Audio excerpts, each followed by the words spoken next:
Bienvenue dans La Leçon, le podcast sur l'art d'échouer. Cette semaine, je suis heureuse de recevoir l'acteur, auteur, compositeur et interprète Jérémy Capon.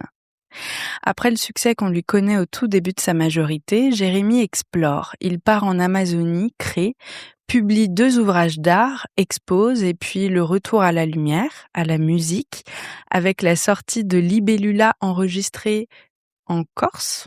Exactement. Je tenais à le dire. Tout ça pour finir dans le studio de La Leçon. Est-ce qu'elle serait pas belle, la vie? Bonjour Jérémy. Bonjour, merci de me recevoir, Pauline. Je suis très heureux d'être là, en ce mercredi ensoleillé. Ouais. C'est ça, on est mercredi? Je crois qu'on est mercredi. Je Et sais plus, tu sais, quand t'es dans un studio fermé, il y a pas de fenêtre, c'est bleu nuit. Ouais. On pourrait être jeudi après. Je crois qu'on est mercredi, ouais. Mercredi 17. Et exactement. Tout ce que tu as dit est très juste. Ok. Waouh. C'est pas ma meilleure intro, Jérémy. Tu tombes. Apparemment, t'es fatigué, tu m'as dit, c'est ça? Je suis fatiguée. Ça arrive, t'inquiète. Je suis désolée. Pas assez dormi? Je dors pas, il fait chaud. Ce matin, j'étais à un événement presse où tu vois. Très tôt le matin? Je suis fatiguée. Ah, je comprends. Je suis désolée. Pourtant, je suis ravie de te recevoir. Let's take it slowly, on va y aller tranquille. Hein. Ok. On va se mettre dans le fond. Tu veux un autre café? C'est mon 3e de la journée. Ouais, bah vas-y mollo peut-être. Je crois qu'il faut s'arrêter là. Toi et moi, on va discuter d'une période qui t'a construite et qui a été nécessaire. Après ton début dans l'œil du public, très jeune, t'as 18 ans, on se connaît pas à 18 ans. Mm-hmm. Et tout d'un coup, toi, tu fais ton expérimentation devant les yeux de la France entière. Tu décides pendant quelques années de tester d'autres façons d'être artiste, c'est ça? Je décide, en fait, de pas forcément m'engouffrer aussi jeune dans un chemin trop carriériste, on va dire, et plus prendre le temps de me construire humainement, artistiquement. C'était un gros mot pour toi? Carriériste? Non. Quand tu te sens prêt, c'est pas un gros mot. Mais je me sentais pas prêt à 18 ans d'être d'être ultra exposé, de commencer à tourner je sais pas combien de films par an. Et en plus de ça, pour moi comme je sais que ton podcast est sur l'échec ou la réussite, pour moi la vraie réussite c'est la paix intérieure déjà. Amen. Et on va arrêter là le podcast. Voilà, au revoir. Ça y est, t'as fait. C'était vraiment chouette. On est en train de niquer tout le cadrage. Désolé, Jérémy, merde, j'ai bougé, faut que je m'en remette. J'étais comme ça. Tout va bien. Et donc, je favorise dans ma vie, je fais toujours mes choix en favorisant ma paix intérieure. Pour moi, c'est ça la vraie réussite. Tu te le avant disais toute chose. dès l'âge de 18-19 ans? Ah même, je suis composé comme ça. Je suis je suis bâti comme ça, je pense. Ok, c'est fou comme. Je suis quelqu'un d'assez peu influençable. 200 personnes peuvent me dire fais ci, si je sens que c'est ça, je fais ça. Je suis très peu influençable. Et alors, tu t'éloignes un peu de la France, même un peu beaucoup, avec ce voyage-là? Ouais, après, c'est aussi un trait du destin où je me retrouve à partir en Amazonie pour faire un film à la base. Je tourne ce film et au lieu de rentrer, je reste. Parce que je me dis, c'est incroyable là où je suis. J'étais à l'est de l'Équateur, ce petit pays qui est tout au nord de l'Amérique du Sud. Et j'étais en Amazonie avec des tribus, les Shuar. Et j'ai l'occasion de rencontrer ces gens. Je me dis, j'aurais peut-être jamais l'occasion d'y retourner. Et puis, à cette époque, je crois, j'avais 19, 20 ans. Et dans ma vingtaine, j'avais une soif de voyage, de rencontres, d'expérimenter la terre. Moi qui avais très peu voyagé dans mon enfance et ma jeune adolescence. Et donc, j'ai pris toutes ces bénédictions que j'avais dans la vie, c'est-à-dire gagner un peu d'argent aussi jeune pour l'investir dans ma création artistique et mes voyages. Ce qui fait que j'ai vraiment vécu pendant, je pense, 10 ans avec une valise, une guitare et un carnet de dessin, vraiment. Ah ouais. Ouais. Tu peux me raconter qu'est-ce qui s'est passé là-bas? Comment tu fais pour rencontrer des gens, sociabiliser? J'ai tourné un film pendant 2 mois. Et en fait, le film, qui n'est jamais sorti en France, Ça, c'est un bel échec. J'ai une vie un peu absurde. C'est un bel échec. Faut qu'on m'explique ça. Non, c'était une production allemande. Yes. En fait, je te raconte toute l'histoire, mais en gros, quand LOL sort, il sort dans plusieurs pays en Europe, dont l'Allemagne. Et je me retrouve à être envoyé à Berlin pour faire toute la promo de LOL en Allemagne. Et là-bas, je rencontre le distributeur du film, allemand pour l'Allemagne, qui devient un trop bon pote, qui est un mec génial, genre un esthète, un mec d'une passionné de la vie, un mec mais fantastique, qui s'appelle Klaus Boye, paix à son âme parce qu'il est décédé il y a quelques années, qui est un mec fantastique comme je te rencontre rarement dans ta vie, vraiment quelqu'un qui ne vit que pour l'artistique et qui a une passion pour la vie, une soif, une énergie débordante. Et on devient super potes, on connecte tout de suite. Et quelques mois plus tard, il me propose de partir en Amazonie avec lui. 200, une équipe de tournage de 200 personnes, mélange de Polonais, Amérique du Sud, Allemands, Autrichiens. Et je suis le seul Français dans ces 200 personnes pour jouer un rôle. Là, l'histoire commence à devenir longue. J'adore. Ah non, alors moi j'adore les anecdotes et en plus on est dans un podcast, on est là pour yapper. Et en fait, l'histoire, c'est une histoire historique sur une grande épopée scientifique qui a été menée par un grand monsieur allemand qui s'appelle Alexander von Humboldt. Yes. L'Académie des l'Académie des sciences de Berlin s'appelle Alexander von Humboldt. Pour ceux qui savent pas, c'est genre un peu, je sais pas, leur Marie Curie à eux, mais du 18e siècle. Okay. Qui a mené à la fin du 18e une grande expédition avec un scientifique français qui était botaniste qui s'appelait Aimé Bonpland. Et je me retrouve à jouer Aimé Bonpland. Véridique, c'est son vrai nom, Aimé Bonpland. Et qui est une star, ce mec en Argentine, parce que c'est ce botaniste qui a trouvé comment bouturer le maté. Oh, le maté, c'est la boisson qu'ils boivent tous en Argentine. Parce que le maté, c'était une... Là, on s'éloigne un peu par contre. Pardon, une plante sauvage. Non, parce que vraiment, la construction du maté, alors, est-ce que vous le savez? J'avoue, là... Je me suis permis. Je finis ma phrase quand même. Le maté, c'est... Non, j'ai quand même... Deuxième. C'est bien, tu fais bien la flic je sens qu'il faut que je couche. Du détour. T'as compris, ouais. Donc tu te retrouves là-bas avec cette bande ultra internationale, peut-être un peu aussi à te dire qu'est-ce que je fous là? Qu'est-ce que je fous là? Non, pas du tout. Non, je me dis c'est normal, totalement normal. Oui, j'imagine, bien sûr. Quand les choses sont normales, ça m'inquiète plus dans la vie. C'est vrai? Ouais. Quand les choses sont improbables, je me dis plus je suis sur mon chemin. Ouais. Donc là, tu te sens vraiment, pour le coup, particulièrement sur ton chemin avec ta valise, ton petit carnet. Totalement. Ta surtout, guitare. je découvre la culture de l'Amazonie et je me sens plus chez moi que à Paris, quoi. Et qu'est-ce qui te plaît là-bas? Je sais pas, tout, la nature, la culture, l'artisanat, le rapport à la philosophie de vie qu'ils ont, quoi. Je redécouvre vraiment toute une façon de s'alimenter, d'éviter justement plein de pièges dans lesquels on nous fait tomber nos sociétés aujourd'hui de consommation. Ça doit être fascinant là-bas de se découvrir en tant qu'homme parce que c'est quand même c'est une période qui est ultra charnière. Moi, je me rappelle 18, 19, 20 ans, t'expérimentes, t'es à fond dans ton corps, quoi, en quelque sorte. Et tout d'un coup, t'es dans un endroit complètement reculé du monde, aussi reculé de ton propre miroir. Personne ne te rappelle le fait que tu viens aussi d'avoir un succès qui dépeint sur toi parce que les gens confondent un peu, j'imagine en France, Jérémy et Maël, le personnage que tu joues à l'époque. Et là, tu as un espace pour être vraiment dans la nature, de te réveiller avec la lumière du jour, de te coucher, de faire de la musique. De ouf. Mais quel luxe, c'est génial. Je comprends que ça te marque à l'époque. Mais ça doit aussi créer un gros décalage, non? Parce que tu reviens, les gens de ton âge, eux, ils sont allés... une semaine entre potes faire la teuf à Ibiza, et toi tu reviens, t'as mûri, t'es avec des gens plus âgés. Moi je suis revenu décalé. Mais ouais. Comment tu décalage que je n'ai toujours pas rattrapé. C'est vrai? Non mais je veux pas rattraper de toute façon. T'as quel âge dans ta tête? Aujourd'hui dans ma tête? Je sais pas. Tu te trouves encore en décalage? Non mais c'est pas une question d'âge, mon décalage c'est une question de... Je pense que je suis naturellement décalé, mais ça n'a rien à voir avec l'âge. Ouais. Ça a à voir avec quoi, alors?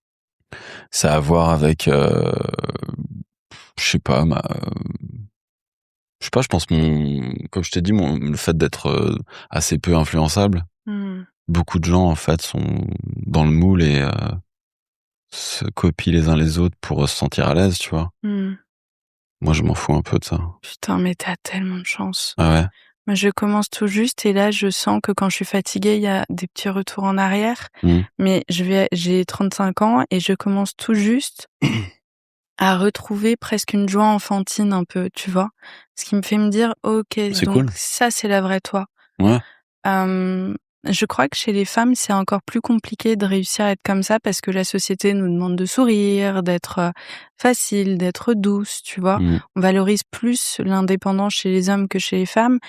Et quand j'entends ce genre de discours, je me dis que je comprends que tu t'ailles vers ta paix depuis toujours parce que pour moi, c'est ça, la paix, c'est incarner qui on est et s'en foutre un peu du regard des autres. Quelle chance! C'est la manière dont t'as été éduquée ou alors ça... Je sais pas. Tu te poses pas Non, je pense pas. Je sais pas si c'est vraiment une question d'éducation parce que des fois tu vois des enfants qui sont tellement décalés avec en fait ce que leurs parents l'ont inculqué. Je sais pas. C'est vrai. Entre deux frères et sœurs, parfois c'est très différent. Moi, je crois vachement à l'âme. Bien sûr, l'éducation, mais j'ai l'impression que l'éducation, c'est une part infime de ce qu'était vraiment en fait. Vraiment. Je crois à l'âme et je crois que quand on est, on a une âme. Et que c'est elle qui nous porte. Tu vois, en fait, on est propulsé dans la vie par une énergie qui nous dépasse, en fait. On est qui on est. Par contre, ce qu'il faut pas, c'est contrarier cette énergie, contrarier ton destin. C'est là où, pour moi, les échecs dans la vie, c'est les fois où j'ai pu contrarier mon destin et aller contre mon énergie. Ça m'est arrivé peut-être une fois ou deux. Pour moi, c'était les pires leçons de ma vie, quoi. Ouais, je suis ultra d'accord avec ce que tu veux dire. Et tu tires et c'est dans la douleur. Et puis c'est là où souvent il y a plein de mini contrariétés, comme si l'univers te faisait dire mais mec ou meuf, t'es totalement à côté de là où on voulait t'amener.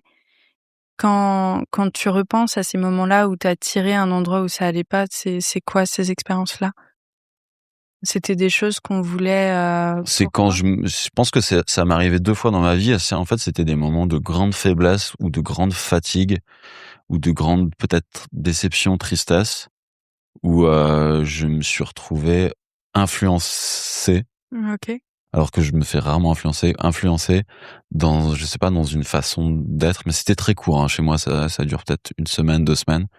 Et je me fais influencer dans une façon de vivre, une façon d'être qui est pas du tout la mienne et ça marche pas du tout, mais c'est très flash chez moi, c'est-à-dire je peux me faire engouffrer en 2 semaines, ça explose tout de suite et je reviens à l'état. Tu repars en Amazonie. Ouais, je repars dans mon Amazonie. Mais là, ce qui est ouf avec l'Amazonie, c'est que l'Amazonie, je suis pas retourné parce que je suis quelqu'un un peu bizarre avec le voyage, j'aime pas trop retourner là où j'ai déjà voyagé.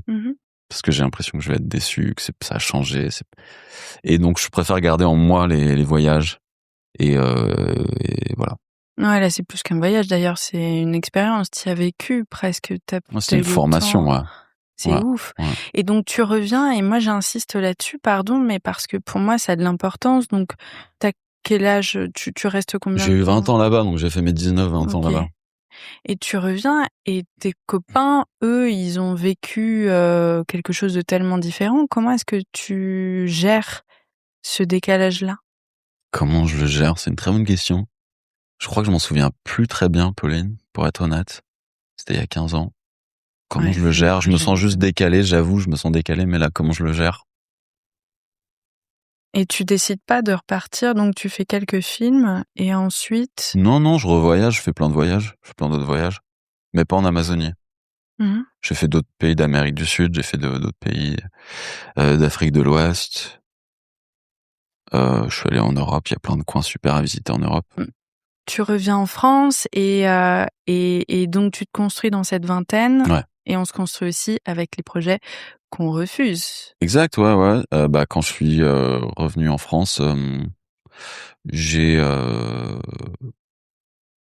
eu des propositions, tu vois, de projets, de séries ou de films qui me bottaient pas du tout parce que j'avais ni l'envie ni la passion de les porter, tu vois. Et c'est quand même, j'aime bien faire les choses vraiment avec conviction. Et il y a plein de gens qui pourraient penser que c'est des choix complètement dingues de refuser des films ou des séries ou des premiers rôles, des trucs comme ça. Mais pour moi, avant tout, c'est comme je te disais, la paix intérieure et être en alignement, c'est la plus grande des réussites pour moi.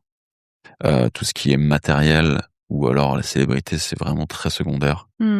Et au contraire, il faut réussir, je pense, à tracer sa route en étant aligné. C'est ça qui va t'amener à une réussite. Mais c'est pas l'inverse. Et j'ai toujours favorisé, comment dire, des projets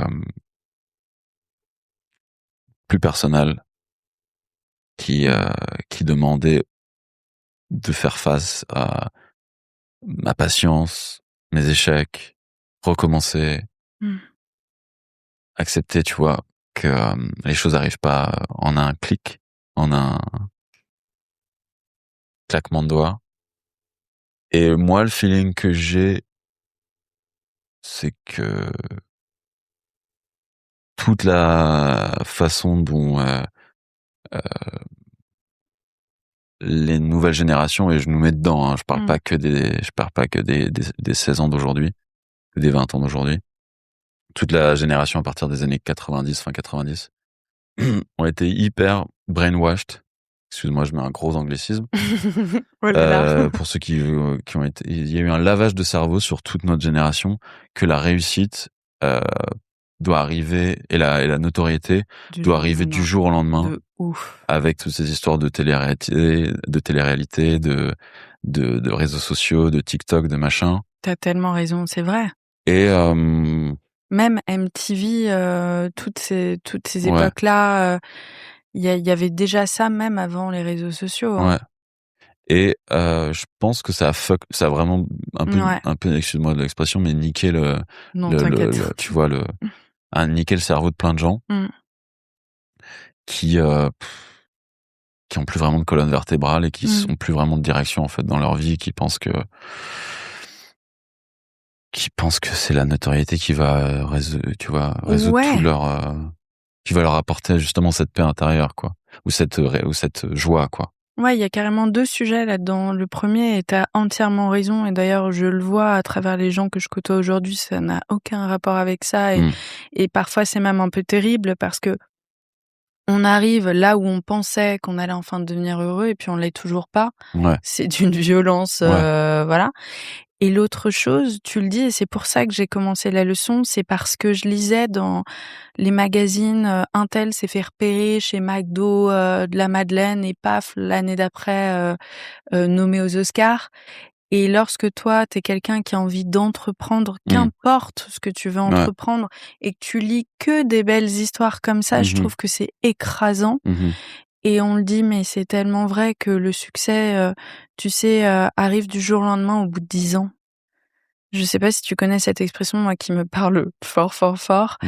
Tu vois, ces humoristes qui percent un jour et on a l'impression que ça s'est fait en une nuit, alors que ça fait des années qu'ils sont dans des micro-comédie clubs à charbonner. Et c'est vrai que les réseaux sociaux biaisent vraiment cette vision-là qu'on a tous du succès, des échecs aussi. Et c'est important de le rappeler et de dire ça. Et je me demande si même le fait de partir à l'étranger pour toi, de voyager, c'était pas pour un peu contrer ce que tu avais ressenti peut-être à 18 ans avec ce truc qui arrive du jour au lendemain chez toi et que tu sais peut-être pas comment gérer totalement à l'époque, non? Non, effectivement, je sais pas trop comment le gérer, mais c'était surtout que en fait, je me suis toujours dit j'ai mon tempo et il y a personne qui va me dicter un autre tempo que le mien, parce qu'en fait, c'est ma vie. C'est moi qui vais l'écrire. C'est ma vie, moi, c'est mon œuvre, tu vois. Et c'est comme si tu jouais ta chanson, mais que t'avais genre quelqu'un dans le public qui te disait non, c'est pas à ce tempo-là, c'est à ce tempo-là. Pardon, je recommence. Tu vois ce que je veux dire? Ça n'a aucun non, sens. c'est ma vie, mec, c'est ma chanson. Ouais. Écoute, là, c'est moi qui la joue, donc je pense qu'il faut toujours écouter son instinct et par rapport à la réussite, la célébrité, machin. Et je pense qu'il y a énormément de gens qui ont d'autres définitions de ce que c'est la réussite, ce que c'est réussir sa vie. Et c'est pas juste des followers et je sais pas, être invité à toutes les soirées et tu vois. C'est plein d'autres choses. Ça peut être ça, ça peut faire partie de tout ça, mais c'est pas que ça. Si tu te bases que sur ça, bah t'as une coquille vide, quoi. Et surtout quand tu questionnes. Moi, ça m'intéresse pas. Après, il y a plein de gens, ça les intéresse, et c'est très bien pour eux, et je les juge même pas. Mais je parle juste de moi, tu vois. Sûr. C'est notre vie, quoi. Et je pense que c'est là où c'est hyper important dans la vie, de réussir à travailler sur le fait de pas être influençable, quoi. Ça va te permettre d'éviter tellement de galères. Même, tellement de galères. Réussir vraiment à t'écouter soi et te dire oui, non, mais c'est mon choix, quoi.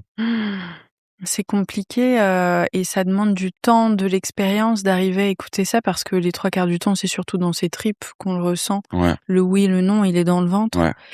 Et on passe notre vie, en tout cas, moi, je sais que ma vingtaine, je l'ai passée à vouloir faire plaisir, à essayer d'analyser ce que la société percevait de moi, etc., tu vois.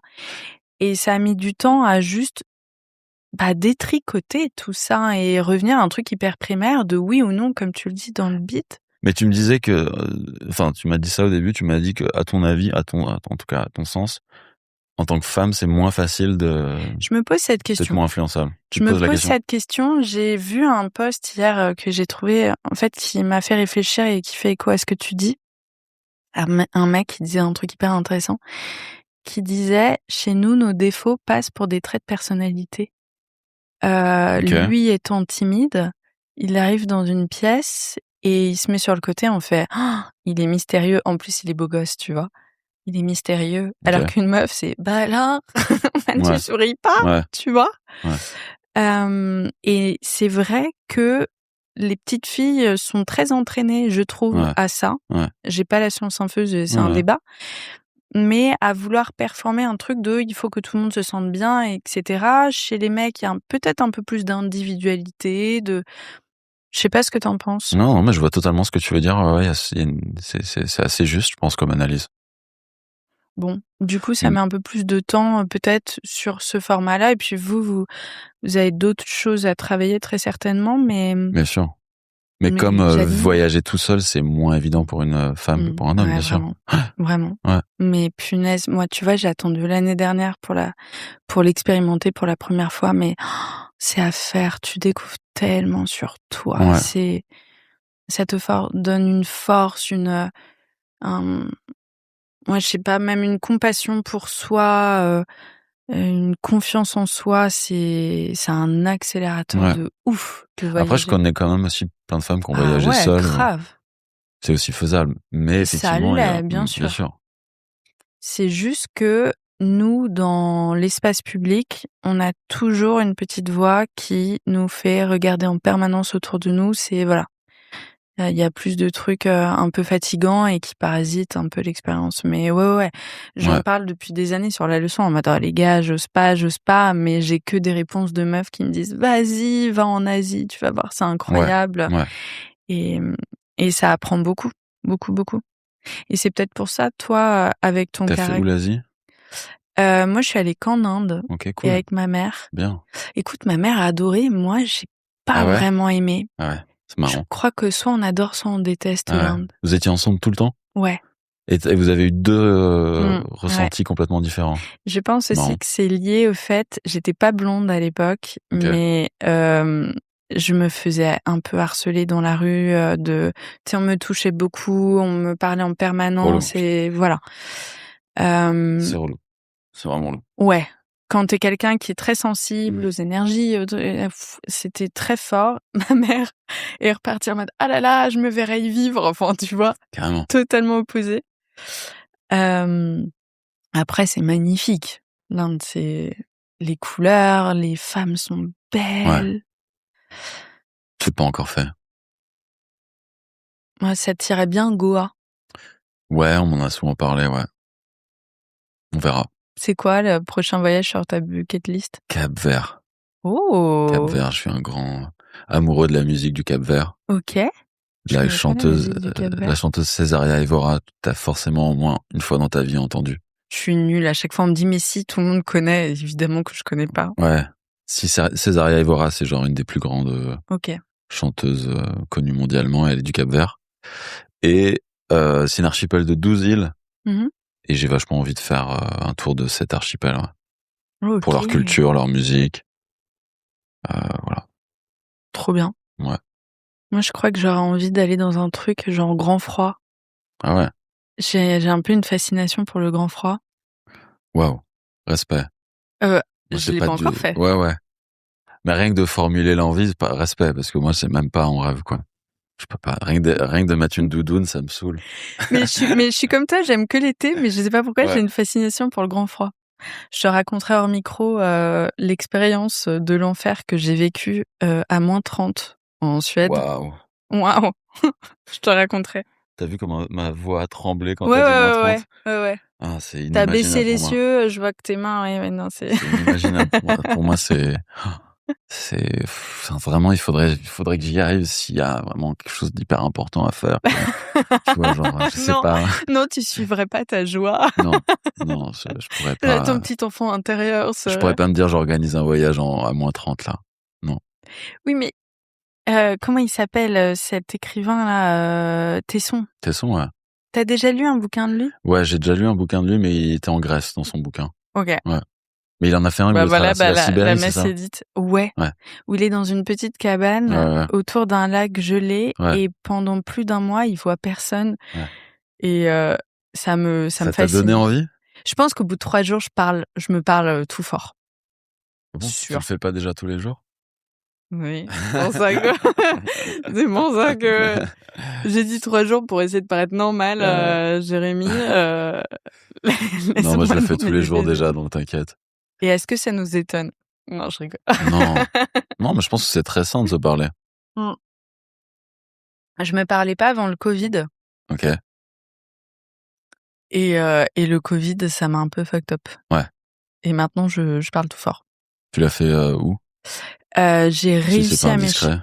Non, pas du tout. J'ai réussi à m'échapper, à rentrer à Nantes. Okay. Avec ma mère et mon Yorkshire. Cool. Donc c'était top. Mais avant ça, je suis restée, je crois, 2 semaines solo à Paris et c'était 2 semaines de trop. Et ouais, j'ai commencé à parler tout fort, à rigoler tout fort. Il était temps de rentrer, je crois. Tu vois? Bien, c'est cool. Tu l'as fait en Corse, toi? Moi, je l'ai fait en Corse, ouais. Oh là là. Mais moi, j'ai fait un truc trop chelou. J'ai entendu parler du Covid, genre 1 mois avant qu'on en parle en France. Mais t'étais où à cette Je sais pas, je connaissais quelqu'un qui était en contact avec qui est toubib, médecin, pardon. Et elle était en contact avec des médecins en Chine. Ok. Et elle avait reçu des messages genre trop flippants de médecins en Chine. Cata. Et j'étais avec elle. Elle m'a fait écouter les messages et tout. Et je me suis pris une vague de panique. Et j'ai tout annulé de ce que je devais faire les mois qui arrivent. Et je suis parti en Corse. Je me suis isolé. Donc j'ai fait 1 mois de confinement avant déjà. C'est pas. Et je voyais tout le monde qui arrivait petit à petit à ma baraque, mes potes et tout, les gens qui m'appelaient. Je leur avais dit, je vous avais dit, je le sentais venir. T'es un peu hypocondriaque? Non, mais je suis j'ai un gros feeling sur les choses, les gens, les choses. Je suis pas devin, attention. Hein. Là, c'est pas mais j'ai un instinct assez aiguisé. Je ressens les choses assez fort. Et là, pour moi, c'était une évidence qu'il y avait un problème. Ouais. Je suis un peu comme toi, supplément hypocondriaque, donc j'avais acheté des masques en janvier, comme une zinzin, et personne ne voulait me croire non plus. Ah ouais. Et tu sais, tout le monde qui disait ça va durer 15 jours. Ouais. Les gars. Ça a duré un bout de temps, hein. Putain. Et puis il y a eu le deuxième confinement. Il y a eu un deuxième confinement aussi. Hein. Et le deuxième, il était dur, parce qu'on avait droit de travailler, mais rien d'autre. Ouais. Bon, toi, ton taf, c'est. Moi, j'ai réussi à faire une expo clandestine pendant le deuxième confinement. Mais non. Si. Le premier livre, Carnet de visage, qui était un livre autour des rencontres et du voyage, j'ai réussi à le sortir pendant le deuxième confinement. On a fait une expo clandestine. C'était vachement bien parce qu'il y avait plein de gens qui ont adoré. Tout le monde était tellement heureux de se retrouver et de sociabiliser. C'était une des rares expos qui existait à ce moment-là. Et surtout, c'était autour du voyage, de la rencontre, du visage. Chose qu'on voyait plus c'est trop ces derniers temps. Hein. Putain, effectivement, t'as des intuitions plus, parce que tu sors un projet qui fait ultra sens à un moment où on voyait plus que les yeux des gens. Ouais, alors je le préparais depuis 10 ans, hein. C'était pas un timing volontaire, quoi. J'ai pas fait un coup d'arriviste, quoi. Non. C'était, tu vois, en fait, je devais déjà le faire. Je devais déjà le sortir en mars, mais mars, c'était le premier confinement, là, c'était mort. Et puis je t'ai dit, m'étais barré, j'avais tout annulé. Et au final, on l'a réorganisé en octobre ou en novembre de l'année du Covid. J'étais pas invitée. On se connaissait pas. Et il s'est retombé dans le deuxième confinement. C'est un peu border, mais bon, on en parlera hors micro. Next time, on t'envoie l'invite. Mais bon, c'est comme quoi, tu vois, je sais pas, les choses doivent arriver toujours au bon moment. Cet album que tu as sorti il y a 2-3 mois de cela, vers mars, c'est ça? Exact. Tu parles de timing, de faire des choses qui font sens pour toi. T'es en train de retourner à la musique complètement? Non, je prépare aussi des films. Hein. C'est vrai? Ouais. Je les deux. En fait, je sais que c'est pas toujours bien vu en France d'avoir plusieurs facettes ou plusieurs casquettes. C'est trop cool, au contraire. Moi, encore une fois, j'ai pas d'avis là-dessus. Moi, je me considère vraiment artiste et j'ai toujours fait du dessin, de la musique. J'ai écrit, j'ai la chance qu'on me propose des fois des films. Et pour moi, c'est vraiment un univers, tu vois, comme si j'avais des planètes autour de moi et en fonction des rotations des planètes, je vais sur cette planète, sur notre planète. Hein. Tu reviens parfois sur la planète Terre? La planète Terre, bah, c'est la mienne. C'est là où je suis. C'est ma maison intérieure. Elle était nulle, ma question. Je suis toujours là, j'y suis toujours. J'ai voulu faire une question un peu de journaliste, un peu stylée, mais non, c'était pas ma meilleure question, Jérémy. Excuse-moi. On va reparler On va arrêter parce que c'est pas possible. Non, je rigole. C'était ma conclusion que j'ai écrite. Parce que c'est pas possible ce que tu racontes. Cheyenne. On va conclure en revanche. On peut fumer dans le studio ou pas? Juste des cigarios. D'accord, juste des cigarios. Ouais. Ok, ça marche. T'en sors un de ta poche arrière? Ouais. Est-ce que je peux te montrer ce que j'ai vu ce matin? Puisqu'on est parti dans du nimp un petit peu sur... Vas-y. J'ai vu le sac à main de mes rêves. J'ai arrêté de fumer. Mais pour ça, je reprends à fumer. Waouh. T'as vu? Elle est dingue. Et le loquet, c'est une mini-montre. C'est un charme de ouf, hein.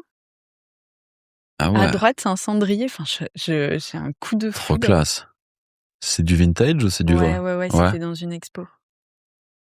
Excellent. Ça, c'est un briquet? En haut, c'est des petites allumettes et en bas, c'est un sort de mini cendrier de poche. Je trouve que c'est d'un chic. Là, il y a un calepin? Oui, avec le petit crayon. Trop chaud. Ouais. Le rêve. Et la mini-montre, je sais pas, il y a un truc... Je vois ce que tu veux dire. Tu vois? Très classe, très belle J'ai maroquinerie. tellement envie qu'on me demande devant un bar, si tu veux une clope et faire comme ça. Je vois ce que tu veux dire, t'arrives, tu le poses. Et il y a un sac à part ça ou ouais, il y a un briefcase quand même dedans. Ouais, à l'arrière. Stylé. T'as ton sac comme ça. T'as vu ça où? J'étais à l'expo Lancel, c'est un petit sac Lancel. Sympa. Oh là là. Moi, je dois avoir un sort de truc, c'est très bizarre, j'ai arrêté de fumer, j'ai toute une cartouche de clope. Tu sais, je suis le genre de personne qui est rassurée par ça. D'accord. Donc j'ai plein d'alcool chez moi que je ne touche jamais. Ah bien. Et t'as une cartouche de clope que tu touches pas non plus? Ouais. Je te la revends 10 € si tu veux. Au cas où, genre, c'est la fin du monde. Parce que le podcast... Au cas où c'est la fin du monde et tu peux plus sortir de chez toi. Ouais, s'il y a un troisième confinement, on saura qu'il y aura des signes. Oh, j'ai eu peur récemment, là. T'as vu le truc qui s'est passé? Ouais. Moi, je me suis racheté des masques. Hein. Ouais. Est-ce qu'on... cet épisode part dans tous les sens. Ouais. Bon courage au montage. Je me fais un bisou à la moi du futur. Reparlons de... Reparlons Il en a pas envie, Jérémy. De quoi? Aide-moi. Sur cette thématique de réussir sur son propre fuseau horaire, ça me plaît beaucoup. La réussite, c'est surtout sortir du moule, quoi. Pour moi, c'est ça. Tout en vivant ta vie, tout en te sentant bien et tout. Et c'est ce que je te disais tout à l'heure, c'est en fait quand je suis rentré dans la vie professionnelle assez jeune et dans ce qu'on appelle la notoriété ou l'exposition, j'ai senti qu'assez vite, en fait, même si t'étais dans l'artistique, on essayait de te rentrer dans un schéma, un moule, et on essayait de te mettre dans un tempo, dans une façon de travailler, t'imposer, tu vois, marqueter presque un peu ta personnalité. Ouais, et puis c'est vrai qu'assez vite t'as plein de crabes qui essayent de, tu vois, avec leurs pinces d'avoir un morceau de toi, tu vois. Et je sais pas si j'ai un conseil à donner à qui que ce soit parce que j'aime pas trop donner des conseils. Ne laisse pas d'autres personnes extérieures à toi te dire fais ci, fais ça, quoi. Oui, c'est assez rassurant de se dire que parfois il y a ce qu'on projette de la réussite, ce que les autres, avec leur peur, nous disent de la réussite aussi. Et puis ce qui vibre en nous, dans notre cœur. Et c'est souvent trois choses qui sont très distinctes. Et in fine, on se rend compte que là où les portes s'ouvrent, c'est toujours la troisième option. Même si on essaie de forcer les deux premières, c'est toujours la troisième qui marche. Et est-ce que tu pourrais rebondir sur cette phrase-là? Qu'est-ce que tu en penses, Jérémy? Ne me laisse pas dans ma solitude. La. Hello darkness, my...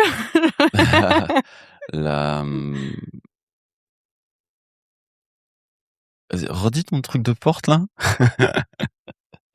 C'est quoi ton truc de porte, là? Là, il y a la première option. J'essayais de dire un truc intelligent. Non, mais ça avait l'air bien, mais tu m'as perdu. Mais ça avait l'air vachement bien, redis-moi. Il y avait une première porte. Alors, il y a trois portes. Ouais.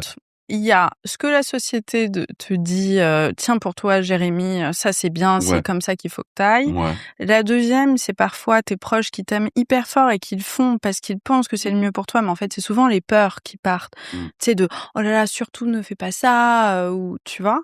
Et la troisième, c'est parfois pas la plus évidente du premier abord, mais c'est celle qui vibre le plus avec soi. Et in fine, c'est toujours celle qui fonctionne le mieux. Après, oui, en théorie, oui, et en pratique, je pense oui, mais ça peut arriver des fois aussi, je pense, d'avoir dans sa vie rencontré. Après, ça dépend des chemins que tu prends, mais ça peut arriver aussi dans sa vie de rencontrer un mentor. Bien sûr. Ou alors même dans sa famille, d'avoir quelqu'un qui t'éduque à quelque chose qui va réussir vraiment à t'aider, à te guider. Je prends des fois des exemples de grands sportifs et tout. Ça peut être assez. Il y a des histoires assez dingues aussi. Mais au fond, tu te dis, s'il y avait pas eu ce mentor, peut-être que cette personne aurait aussi fait d'autres choix dans sa vie, des trucs encore plus incroyables, je sais pas. Après, moi, au fond du fond, pourquoi je donne pas de conseils et que je crois pas aux conseils, c'est que je crois au fond au destin le plus que tout. Et il y a plein de gens qui ont des théories sur le destin, qui disent que ça n'existe pas, ou le destin c'est juste les gens qui prennent pas de décision dans leur vie, qui laissent la vie venir. Non, moi je suis complètement pas d'accord. Pour moi, le destin, en fait, c'est l'énergie qui tu arrives dans ce monde, t'es propulsé par une énergie qui est la vie, qui est ton âme, qui est la magie de la vie, le Big Bang, je sais pas, appelle ça comme tu veux. Et t'es porté, que tu le veuilles ou non, t'es propulsé dans un scénario qui est ta famille, ton pays, l'époque dans laquelle tu grandis. Et toi-même, il va se passer plein de choses à l'intérieur de toi qui vont en fait te guider et t'amener sur qui tu es. Et je pense que la plus grosse des erreurs, c'est de se perdre un peu en chemin. Ouais, de se perdre en chemin, mais surtout de se renier, de renier qui tu es, en fait, de renier ta nature profonde, de renier tes envies, tes passions, tes rêves, et je veux dire, le système entier dans lequel on vit est bâti sur le fait de t'apprendre à renier tes rêves, de t'apprendre à refuser qui tu es. Ok. Bien sûr. On veut surtout pas que les gens soient libres. Oui, c'est vrai. On veut surtout pas que les gens soient épanouis. On est dans une société où tout est poussé pour que on soit des clones, quoi. Je sais pas pourquoi. Ça te fait rire? Mais c'est la vérité. Non, mais t'as entièrement raison, mais oui, complètement. Et c'est la vérité dans le sens où, dès l'école, le collège, le lycée, en fait, on... Oui, surtout dans le système français. Ouais, oui, c'est le seul que je connais, mais je pense que c'est dans le cas de plein d'endroits dans le monde, hein. Je suis entièrement d'accord et ça rejoint un petit peu ce que je disais de parfois même les propres peurs des autres se mettent sur soi et ça nous conditionne tous. Ouais, je suis d'accord avec toi sur la notion de destin, j'y crois plutôt moi. Ouais. Et le destin aussi, c'est se faire confiance, tu vois. Ouais, je pense qu'il y a aussi... Quand t'acceptes ton destin, si tu te fais confiance et tu fais confiance à tes choix, et t'es pas là à ruminer pendant 3 ans, ah mais merde, pourquoi j'ai dit non, pourquoi j'ai dit oui, pourquoi t'as dit ce que t'as dit, t'as fait ce que t'as fait, et c'est, tu vois, tu t'es écouté, quoi. Oui, c'est vrai ce que tu dis. Il y a une phrase qui me fait beaucoup de bien quand je doute, ce qui m'arrive malheureusement très souvent, qu'on est toujours au bon endroit au bon moment et que c'est juste, tu vois. Et effectivement, quand tu regardes, tu dis ok, sur le coup, j'ai fait ça, j'ai appris de ci, de ça, de telle expérience, de telle rencontre. Je devais y être à ce moment-là et oui, je suis d'accord avec toi. Et justement, quand t'es en phase avec ce principe, t'acceptes les refus beaucoup plus, de façon beaucoup plus légère, sereinement. Tu vois, t'acceptes le changement, les bouleversements d'une façon beaucoup plus fluide, quoi. Aussi ça, c'est ça qui est cool. Oui, ça te permet d'avoir un peu plus de détachement sur la réalité en te disant j'ai fait de mon mieux. À l'instant T, c'est ce qui me paraissait être le choix le plus juste, celui qui résonnait le plus. Aujourd'hui, je suis peut-être quelqu'un d'un peu différent, j'ai évolué, j'ai appris et tu sais, parfois on se juge de façon tellement dure avec un regard des années plus tard, mais pourquoi j'ai fait ça? Mais il faut se remettre dans le contexte qu'à l'époque, on n'avait pas les clés, pas les connaissances, pas la confiance en soi acquise au fil du temps. Et on est toujours les plus durs à regarder ça. Et oui, ça confirme ce que tu dis de se faire confiance. Et ouais, notion de destin. Notion de destin très importante. Prenez la troisième porte. Et la troisième porte, ouais, j'avais pas pensé la troisième porte, c'est une belle image. Qu'est-ce qu'on te souhaite, Jérémy, pour la rentrée prochaine? Qu'est-ce qu'on me souhaite? Voilà, de pouvoir, tu vois, continuer, moi personnellement, être en bonne santé, en bonne forme et continuer à être créatif. Après, moi, je souhaite plus au monde et d'avoir moins de politiciens complètement pourris jusqu'à la moelle qui font absolument n'importe quoi avec notre société et notre planète. C'est surtout ça que je nous souhaite et d'avoir peut-être un peu plus de paix. On en plus reparle. De paix dans le monde et peut-être trouver un moyen de démanteler toute cette corruption politique dans laquelle on vit. Ouais. Amen. Amen à ça, c'est un sujet, on en fera une série d'épisodes. Parce que là, pour le coup, toi qui parles d'échec, là, on est vraiment dans un échec politique mondialement, là. Ouais, mais je parle de rebond après l'échec et on attend encore le rebond. Jérémy, après cet épisode, il va repartir en Amazonie, genre. Exact. Je vais être la conséquence. Oh non, c'est trop lourd à porter. Wow. La Heureusement disparition. Que tu es pro destin. Hein? Exact, voilà. De toute façon, il fallait qu'on fasse ce podcast aujourd'hui ensemble. Hein. Pourquoi? Tu vas certainement savoir un de ces quatre, et je vais certainement le savoir un de ces quatre. Demande à chat, ouais. Ok. Peut-être que non, je sais pas. Alors, ça me fait un peu suer comme conclusion. Si je te pose la question, c'était bien que tu te dises je sais pas. Non, mais il fallait qu'on se voit aujourd'hui. Pourquoi? Ok. Et ben on verra. On verra un jour. Peut-être que on verra des photos de moi en Amazonie en disant il m'a donné tous ses bons plans. Excellent. Ouais. J'ai peur des araignées. Ça et va moi, être je vais commencer un podcast demain, en fait. Qui va s'appeler La Leçon. La Leçon, en fait, je t'ai tout volé. Oh non, c'est terrible. Je rigole pas du tout. Terrible. Non, on va voir. Mais on devait déjà se voir il y a 2 mois. On devait se voir, mais j'étais malade. J'avais une angine, effectivement, j'étais malade. Et j'ai pas pu venir. Et on a recalé à 1 mois. Mais pourquoi on s'est vu le 17? Parce qu'il y avait un créneau de libre. Parce qu'il y avait un créneau de libre, mais tu crois que c'est le hasard? Je sais pas. Ben non, c'est le destin. Merci Jérémy. Merci. J'espère que cet épisode vous a plu. Pour suivre les coulisses du podcast, n'hésitez pas à me follower sur Instagram @Paulette_Grisoni, sur Twitter podcast LL en majuscule ou sur Facebook La Leçon Podcast. On se dit à très vite pour un nouvel épisode.